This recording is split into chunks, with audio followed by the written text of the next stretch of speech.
Hello and welcome to another knitting pod. I am Lena and I'm so happy to be sitting down with you today. It is finally October. I feel like once we hit September, the second half of the year just absolutely flies by. I don't know if you feel like that, but I just cannot believe how fast time is flying. I feel like it's going to be the holidays before we know it. But anyway, while we have fall, if it even feels like fall where you are, let's enjoy it. Real quick before I forget, this is the Shizen by Eri Shimizu. I finished this a couple months ago, sometime in the summer, and I kind of honestly forgot about it until the weather got a little cooler. And I threw it on over a tank top to take my kid to school, one of my kiddos.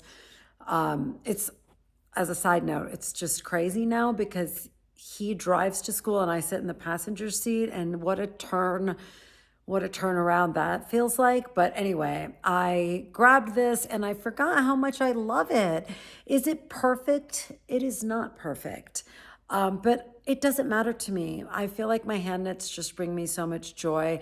I do feel like it often slips off of the shoulders. It's not as secure as I'd want it to be, probably because it is a pretty wide V.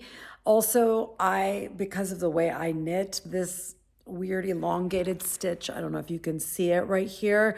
I don't love that, but again, I never aim for perfection with my knits. I just aim for joy in the process and enjoyment in the wearing. So I have been enjoying wearing this. I love a V-neck. I love a good oversized layerable piece. I like this yarn is just, it's linen quill by Pearl Soho, and it's just such a great open gauge yarn. So this is knit on really large needles, and so it doesn't take up a ton of yarn, and it's just a great way to use linen quill if you have it in your stash. So I am really happy to be wearing this today. I'm going to lunch with one of my friends that I haven't seen in a minute today, and I'm going to wear this, and I'm going to be very happy about it. So that is that. But there is one thing that has been all consuming to me, you guys, all consuming. And it's so funny because if you've been with me for a while, you know that I was never a sock knitter. And then I really decided at some point, I think it was this summer, that I really wanted to become a sock knitter because I felt like I was missing out, and I don't like to miss out on knitting fun. So, however, I feel like if you struggle with finding the right fit in sweaters, I feel like socks are so much harder. Like, this is, I think, part of why I love knitting shawls, is because you're just not thinking about fit. You're just getting to absolutely enjoy the knitting and the fiber and all that. And you come to know what shawl shapes you like. And if you pick those shawl shapes, you're all good. With sweaters, it gets trickier, right? Like, not only do you have to do a gauge swatch, because you know you're always doing gauge swatch, but things like unanticipated. I didn't think this sweater would be one of those sweaters that slips off the shoulder all the time. But with socks, a baggy sock is just no good, and a too tight sock is also no good.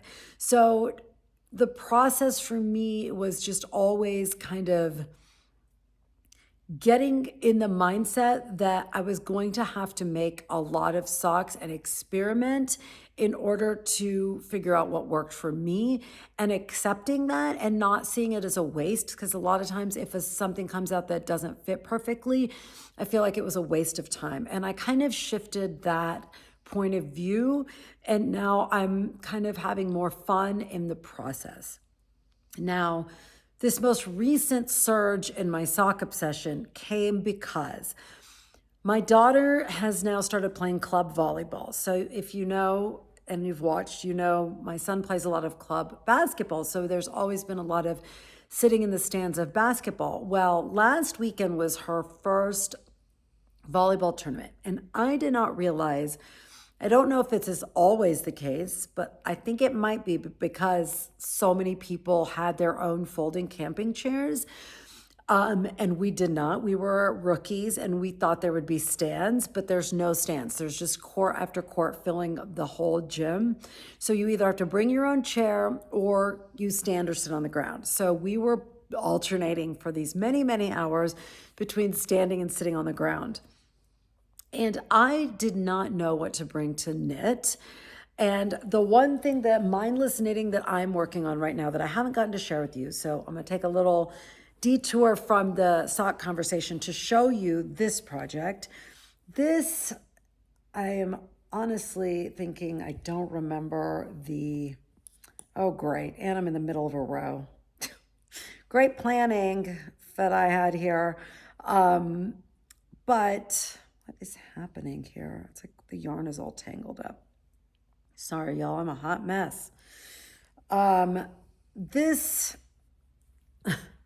mess is a shawl. It is a very simple kind of shallow V garter stitch shawl. And the origin of this is, I don't remember. It was another weekend that I wanted a mindless knitting piece. And I had this yarn in my stash forever from a failed project. Y'all, I am such a hot mess. I am so sorry. This gorgeous fluffy yarn is Blue Sky Fibers Brushed Surrey Alpaca. I believe that's what it's called. I think I actually, woohoo! What a stroke of luck. Okay, yes, it's Blue Sky Fibers Brushed Surrey DK. This is the little label. And this is the colorway Toasted Marshmallow. I wish you could feel this. It is so incredibly buttery and fluffy and delightful. And every time I would see this, I would think of my daughter, because what child would not find this just absolutely delightful? Well, her birthday is coming up, and I decided I wanted to make her a little shawl of her own because she loves her half and half triangles wrap so much, you guys. Like so, so, so much. She takes it when we travel. She sleeps with it every night. She's so knit worthy, okay? And when we went to Philadelphia, she didn't take it because we were only carrying on, and it's a very delicate feeling fiber. It's very easy for it to get snagged, and I didn't want her to just like stuff it in her backpack. And when I told her that, her eyes just filled with tears, and she said, okay, and she like scurried away because she didn't want me to see her get upset. And it just made me realize like how much emotional attachment a hand knit has to her, and it just touched me so much, and I really wanted to make her something for her birthday. So I am making her own little shawl that she can like take on other trips. It's a little smaller.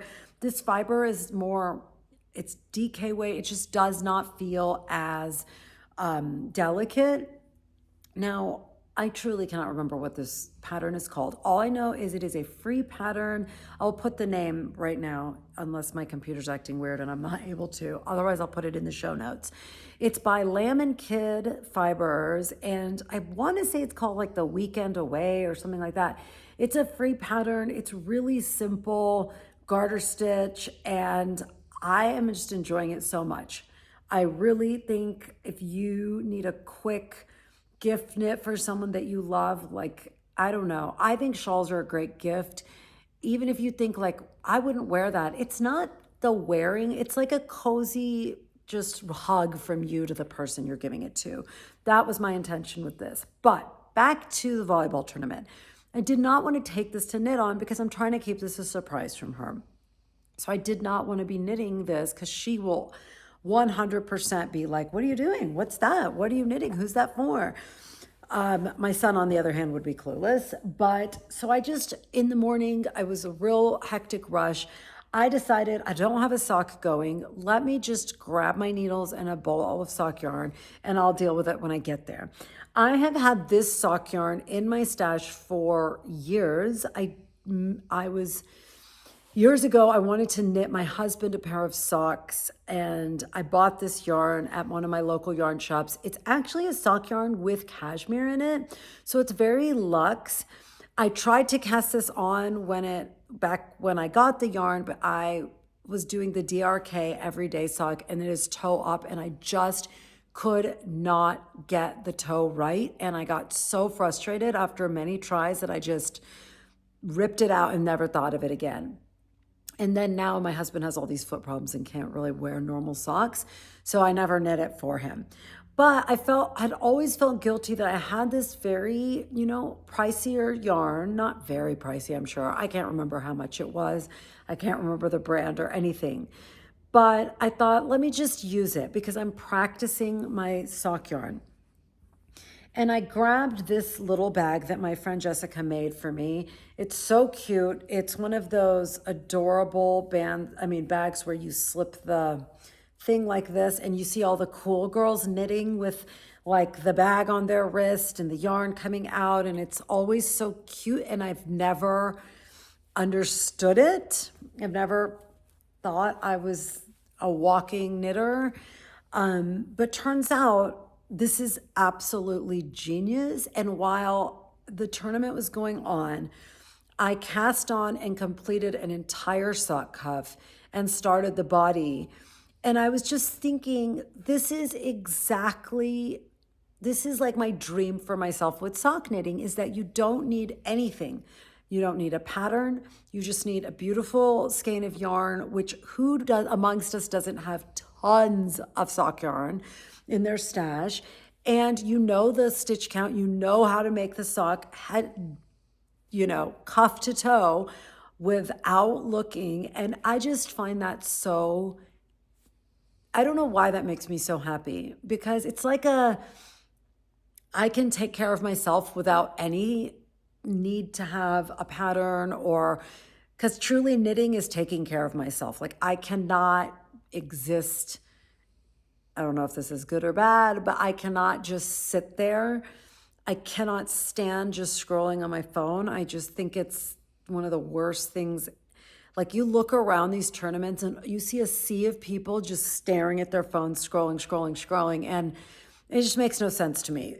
I just was so happy to be able to use that time where I was enjoying watching it, but there's so much downtime and then in between games, and I got to make something, and it was just really, really joyful. And I'm telling you, this bag was genius. Now I get why people use them, because you loop it and then the yarn is easy to pull out. Whereas I would always have my yarn like in my bag on the ground, and it would always kind of get tangled and I have to reach down and untangle it.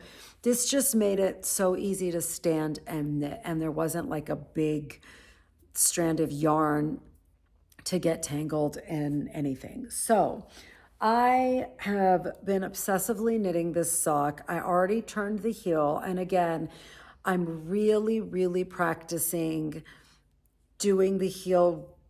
And the more I do it and forcing it to kind of be in my memory, because I don't want to have to look at the pattern. And the heel is the only time I have to check. And I want to get to the point where I don't have to check.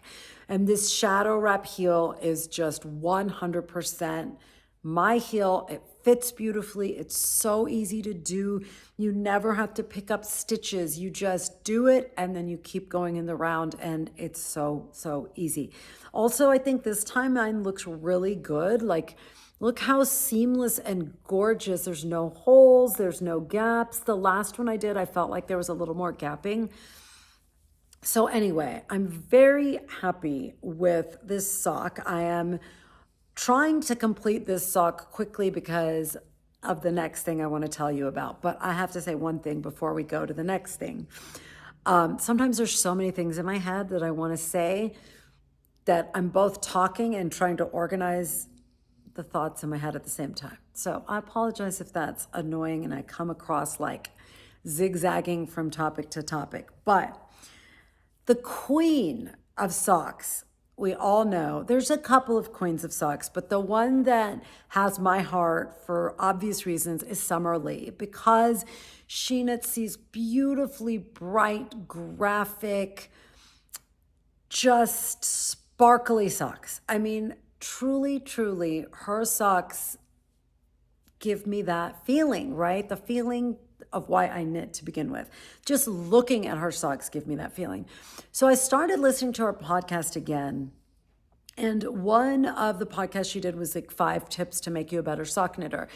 Highly recommend her podcasts. If you are into socks, really great, entertaining.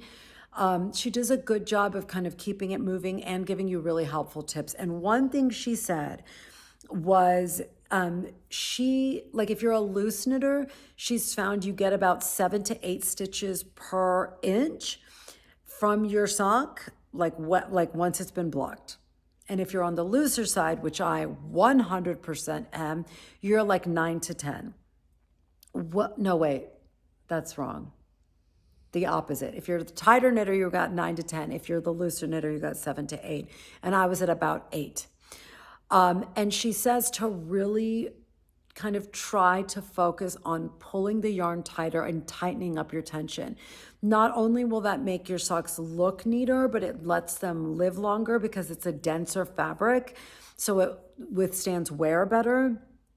And, she just says, because a lot of people struggle, I do, with looser socks and not being able to get it tight enough. So I really started to work on tightening up my gauge. And oh my goodness, y'all, it is insane to me. I don't know if you can tell, but look how small those stitches are compared to these. I don't know if you can tell, but I was able to get my gauge tight so much tighter just by being conscious of pulling the stitches tighter. And for me, it's sort of, I have to be very careful because I tend to get a lot of hand pain if I grip tightly or if I'm trying to manhandle. And my PT had told me, the looser you can hold your utensils of any type, like whether you're using a knife to cut something or writing or knitting, whatever it is, the tighter you hold it, the more tension that creates in your hand. And in the long run, more wear and tear on your joints. So I've always worked at knitting very, like, holding it lightly. And this is like the exact opposite, where you have to hold it more tightly. And I just have to be mindful of it and kind of try to find that sweet spot where I'm trying to pull the yarn tighter, but not like death gripping the needles and the yarn, because we're already working with super, super fine needles. I use even finer needles than most. These are, I believe, a size 0. I'm going to go see if there's a 00 at the store today. I use Magic Loop when I'm knitting my, just a vanilla sock. So anyway, I found that tip really helpful, and I can really, really see. Maybe I'll hold it this way. I think now you can see all of it in the frame. Like, look at how big these stitches are compared to these, if you can see that. So I'm working on that. And she really just says, work on just churning out socks. And I have found so much delight at this point in making socks. And like I said, I have so much sock yarn that I'm just going to keep making socks and not think of it as a waste, because even the socks that I've made that don't fit great, I still wear them all the time in the house, and they make me really, really happy. So the other thing that sparked this complete obsession, y'all, complete obsession with sock knitting, is the Color Work Cuff Club that Summerlee has going. I looked it up because Linda, you had told me about it a week or two ago, and it had stuck in my head, but I hadn't really looked it up because I wasn't fully obsessed with socks at that moment. But on Instagram, I saw Summerlee's October Colorwork Cuff Club release, and to say I was smitten and obsessed is just too mild, because her sense of color and creativity is so on point. I'll put a picture up, if my computer is behaving, of the socks. She's released 2 for October. And what I loved about it is they're on point, but also just such a twist. Like, she's done the ghost socks with a light pink base, and that's so unexpected, and it keeps them from being too kind of on the nose theme-wise. And I just love that. To me, they feel like they would be a little more versatile. And then the apple socks are my absolute favorite. I'm obsessed with how cute these are. And I actually sent Summerlee an email because I wanted to know how she prevents that red and white from bleeding together when she wet blocks.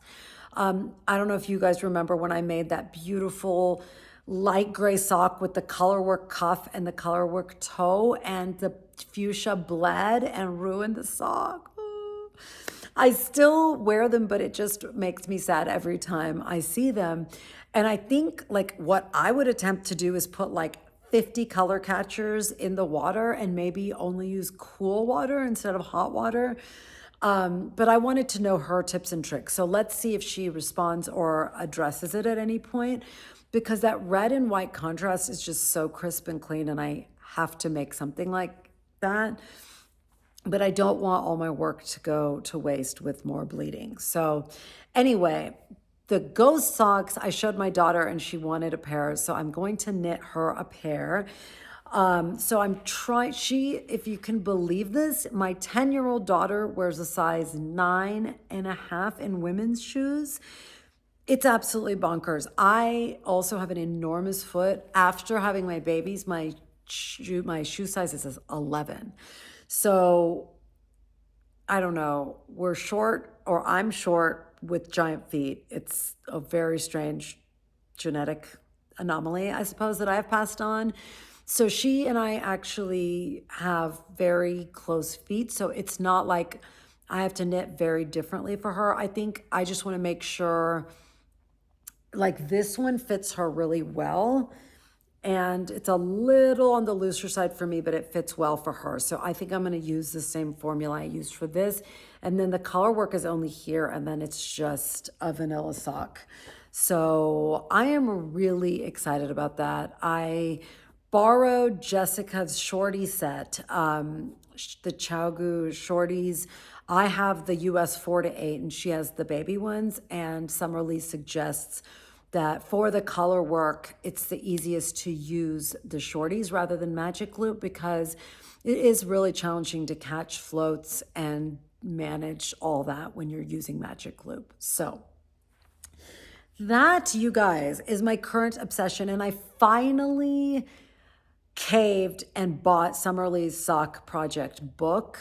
And it should arrive today, and I'm very excited about it. I just felt like I'm in this rabbit hole, and like, why not just keep going? I tend to do this where I get obsessed with one thing and then I just totally want to know everything about it. And that's where I am with sock knitting right now.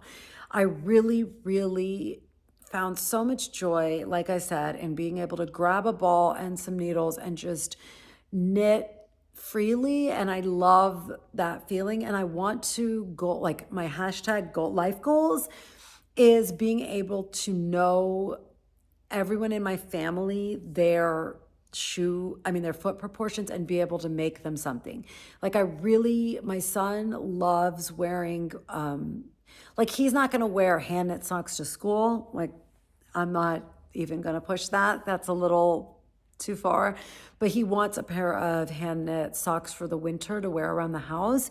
So I want to make him some, DK or worsted weight socks. And I know the sock project has some lots of sock recipes for various types of socks. So I am really looking forward to that book, and kind of seeing all of her tips. I know it's filled with tips and lots of color inspiration. And you guys know color is my wheelhouse. So my color wheelhouse, haha. But yeah, that is what is obsessing me right now. I really appreciate all the self-striping yarn suggestions. They were absolutely fantastic. I'm going to take Summerlee's advice and try to just churn out a bunch of socks, maybe like in rotation, like one for my daughter, one for my son, one for my husband, and try to kind of see where we land. And I think self-striping yarn just keeps that journey really interesting. And it's not like I'm going to stop knitting my other stuff at the same time. So, okay. That is my sock stuff. We are only 25 minutes in, so let me show you real quick my status on my book club cardigan.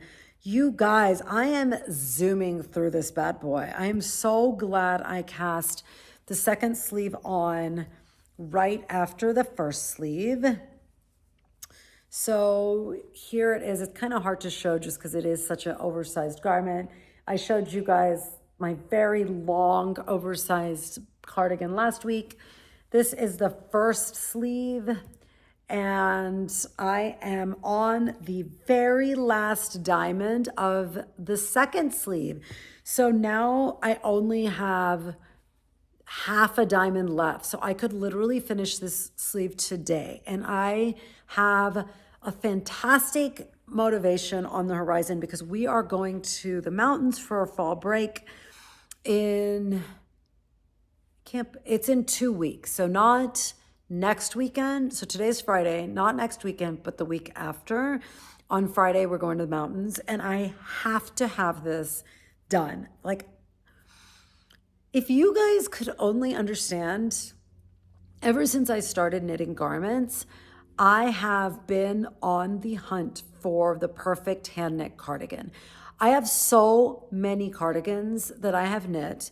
They're all a variation on gray. I have been on the hunt to to find the perfect one for me that is that throw on, completely effortless, cozy glam cardigan over leggings and Ugg boots with a tank top. I have not hit the nail on the head yet, and I'm so hopeful that this is the one because it checks all the boxes, okay? The boxes are oversized, like it has to come over my butt and like to mid-thigh. It has to stay up. I cannot tell you how many cardigans that I'm shocked that they just slip off the shoulders. And what I realized is I need this dream cardigan to have buttons because the buttons are the thing that keeps it secure. And so many cardigans they have a button band, but they don't have buttons. So those are my qualifications, and that the yarn is not itchy. So I'm really hopeful that this time I nailed it. This has been absolutely one of my favorite knits of all time. I have enjoyed every single moment, and it's made me a better knitter. I've learned to correct my cable mistakes. I no longer have to run to Jessica like a baby and have her fix my cable mistakes. I've gotten tons of practice on cabling without a needle, cabling on shorty needles. All of it has just it's been like a learning experience and just a super fun experience.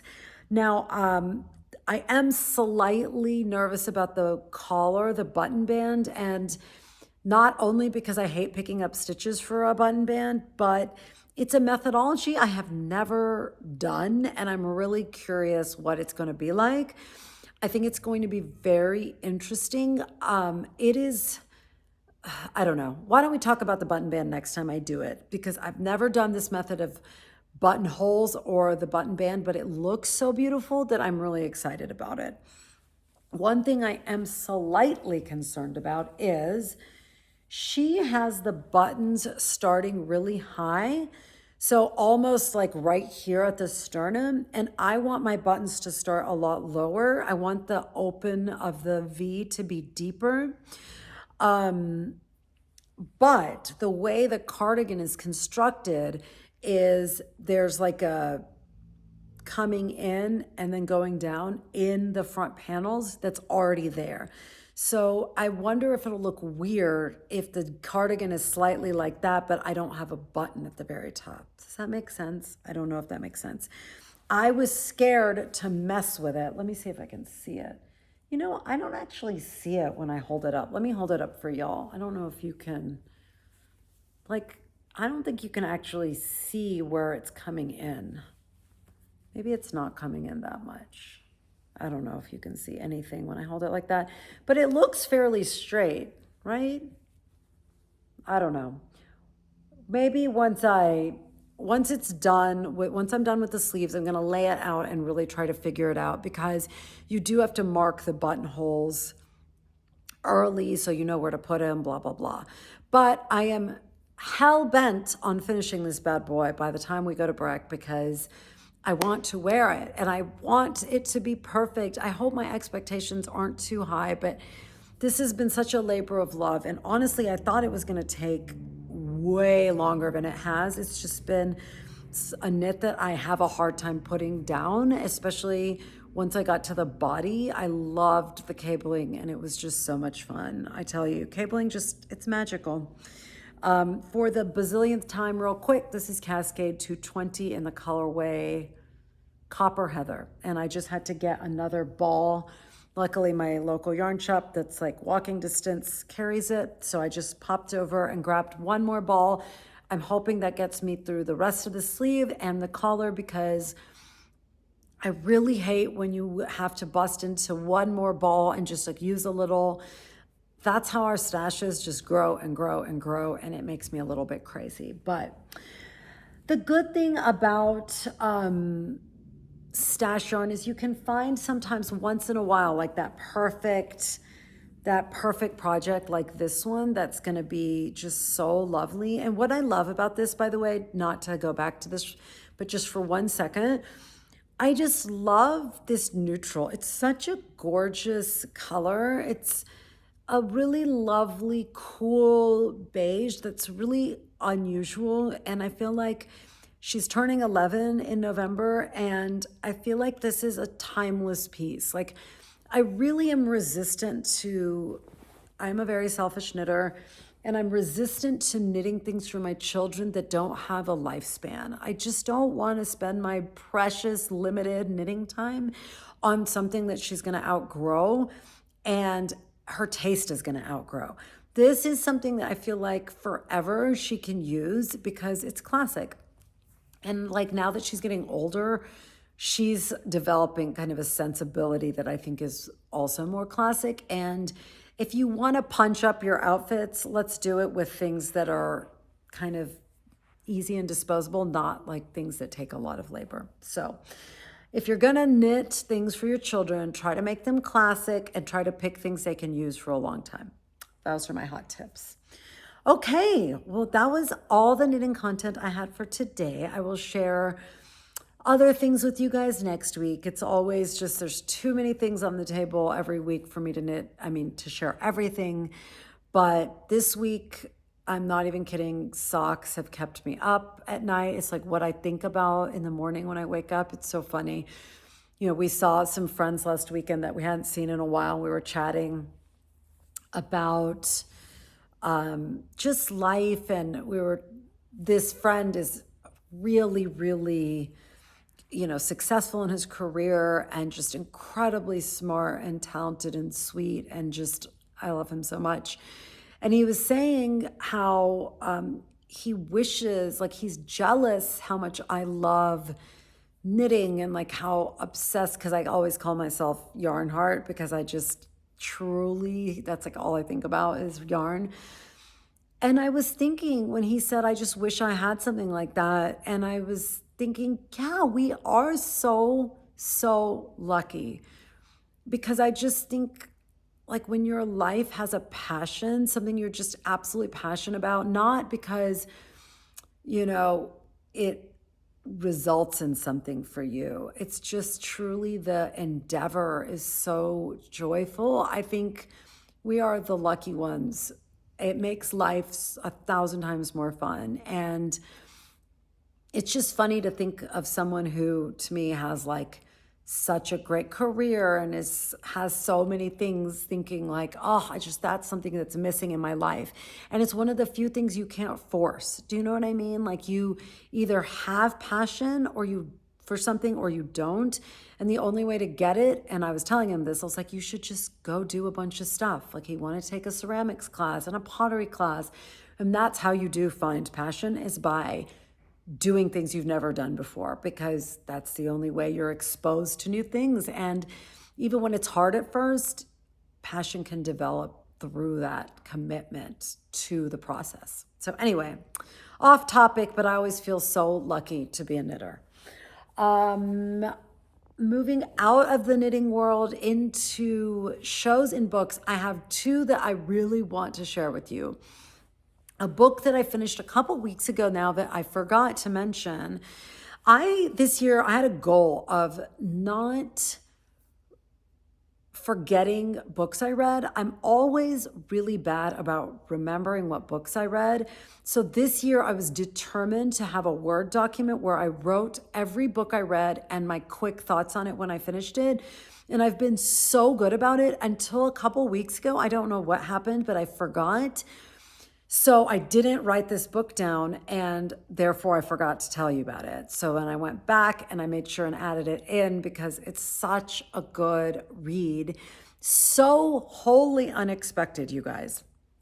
I came across this book because the New York Times has a new podcast and a new kind of series in the newspaper about, it's called The Interview, where they interview just, some celebrity kind of in depth. And I really like it. And like a month ago, it was Demi Moore, the actress, who I've never given Demi Moore 2 seconds of thought, okay? It's just, I always thought of her as kind of just like a really famous actress from the 80s that's beautiful, that was married to Bruce Willis. I don't care about Demi Moore. But I listened to the interview and it was so interesting. And the interviewer, referenced her autobiography or her memoir, not her autobiography, I'm sorry, her memoir. And I just, out of curiosity, looked it up on Libby and it was available. So I downloaded it. Y'all, I could not stop listening to this memoir. It is so compelling from the jump. She's so honest and she's so transparent and vulnerable, and I really loved it. And it just reminded me something I already know, but I think it's worth remembering.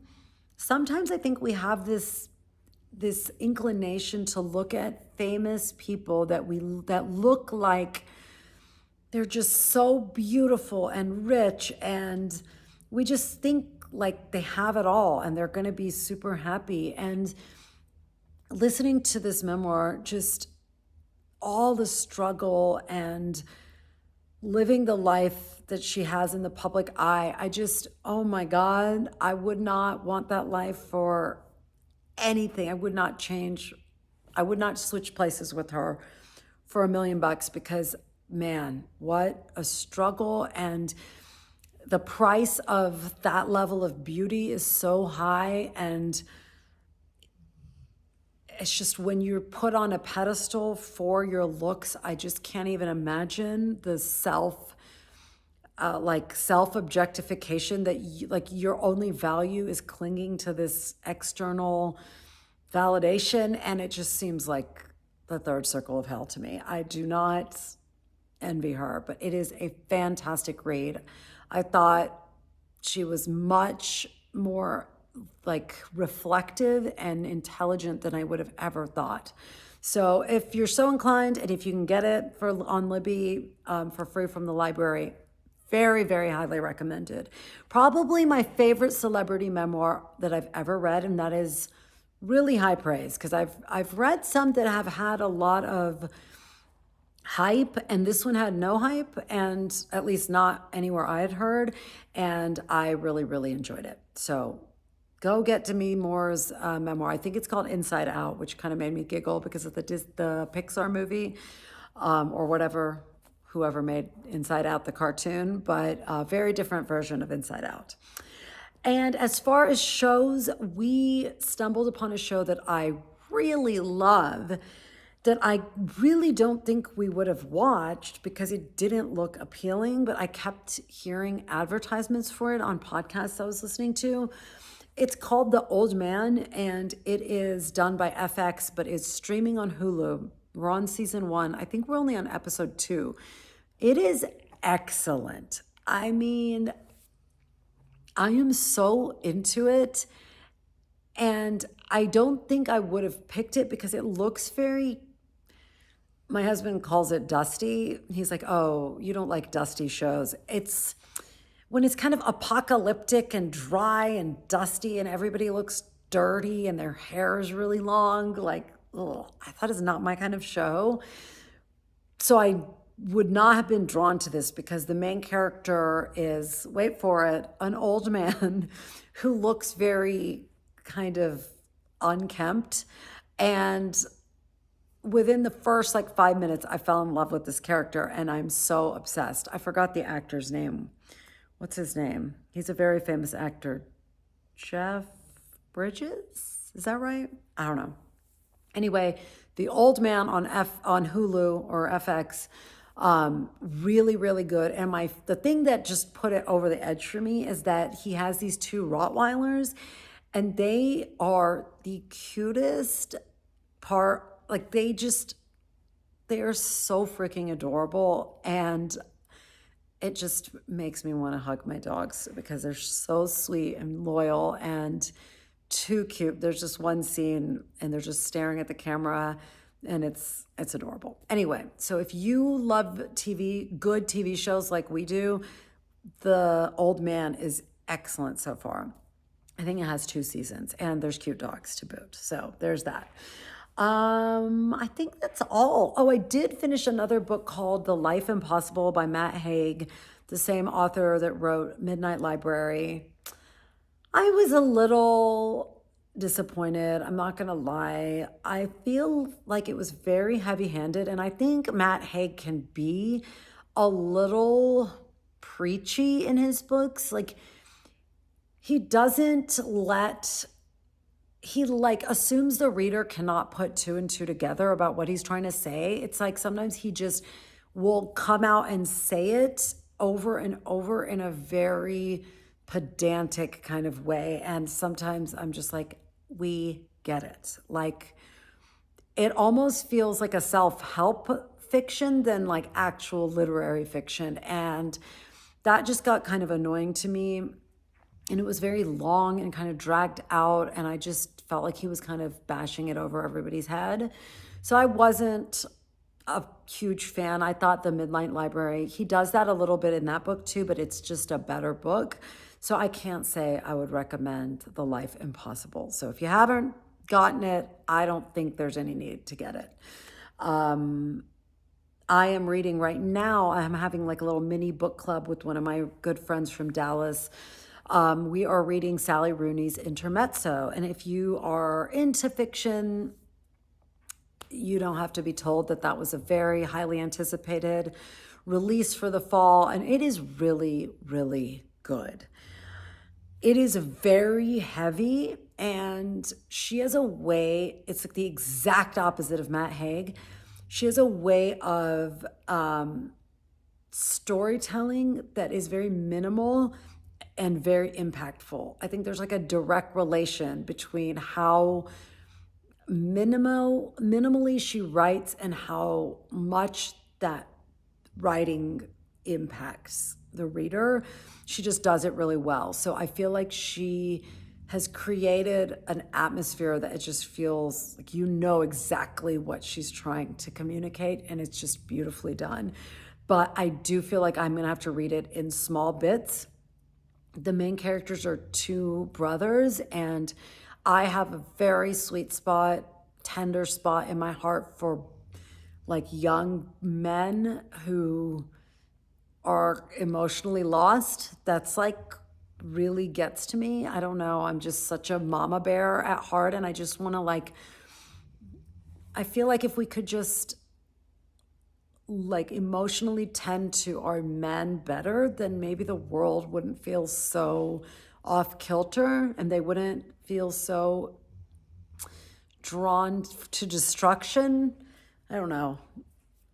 That's a conversation for another time. But my point is, it is so impactful that I'm having to take it a little bit at a time and having to intersperse some lightness in there so that it doesn't make me super sad, because I am a sponge person, y'all.